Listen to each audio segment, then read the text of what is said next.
তার দরওয়াজা হচ্ছে আমার আলী। শুধু তাই নয়, নবীজি মক্কা থেকে বিদায় হজ শেষ করে যখন মদিনাতে যাচ্ছিলেন, যে হজটা ছিল বিদায় হজ, লক্ষ সাহাবী কাফেলা যাচ্ছেন, যেতে যেতে একটা স্থানে গেলেন, জলাশয়, সে স্থানকে বলা হয় গদিরে খুম। গদিরে খুম নামক স্থানে যাওয়ার পরে প্রিয় নবী সাল্লাল্লাহু আলাইহি ওয়াসাল্লাম সাহাবায়ে কেরামকে ডাকলেন, যারা সামনে যারা পিছনে সবাইকে ডাকলেন। আমার নবী সমস্ত সাহাবীদেরকে একত্র করে, সমস্ত মুসলমানদেরকে একত্র করে আল্লাহর নবী সেদিন ঘোষণা দিয়েছিলেন, বক্তব্য দিয়েছিলেন। এই বক্তব্যকে বলা হয় গাদিরে খুম নামক বক্তব্য।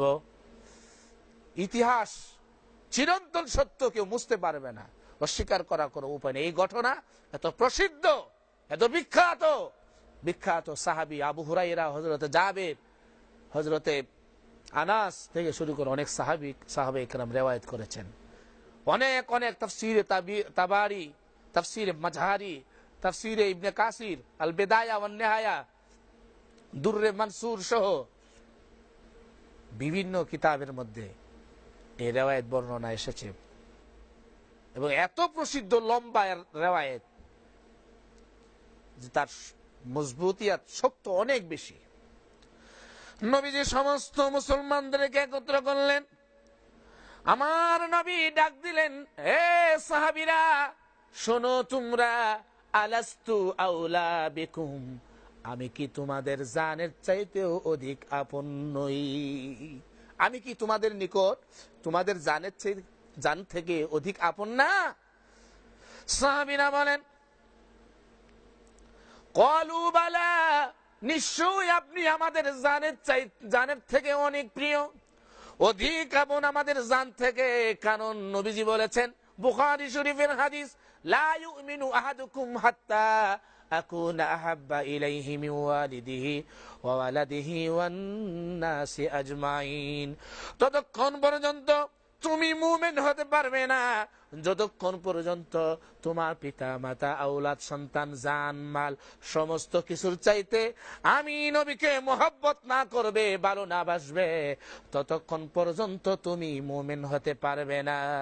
ইয়া রাসূলুল্লাহ, নিশ্চয় আপনি আমাদের প্রাণ থেকে, জান থেকে আপনি অধিক আপন, আমরা আমাদের জানের চাইতেও আপনাকে বেশি ভালোবাসি।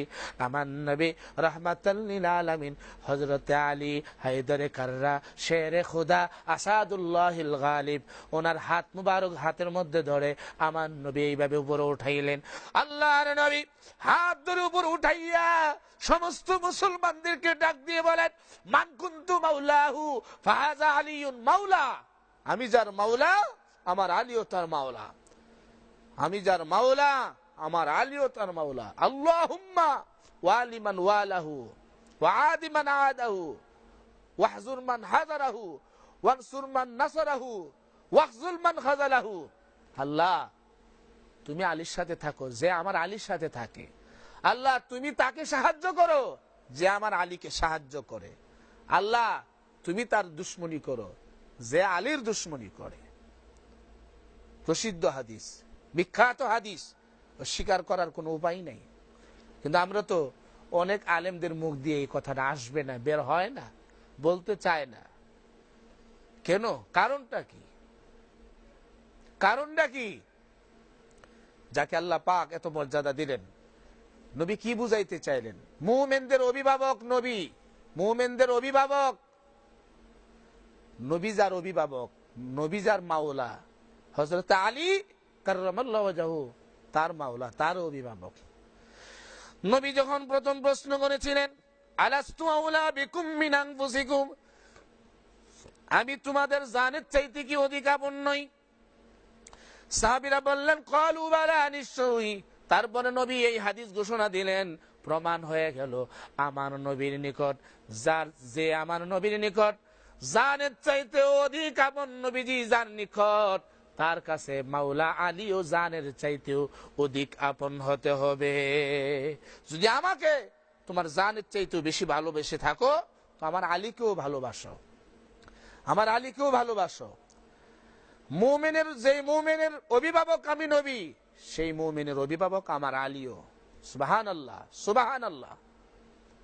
এত মর্যাদা। আল্লাহ পাক আয়াতে কারিমা নাজিল করেন, ইয়া আইয়ুহার রাসূলু বাল্লিগ মা উনজিলা ইলাইক ওয়া ইল্লাম তাফআল ফামা বাল্লাগতা রিসালাতা। আল্লাহ পাক আয়াতে কারিমা নাজিল করেন। এত মর্যাদা আল্লাহ পাক ওনাকে দান করেছেন।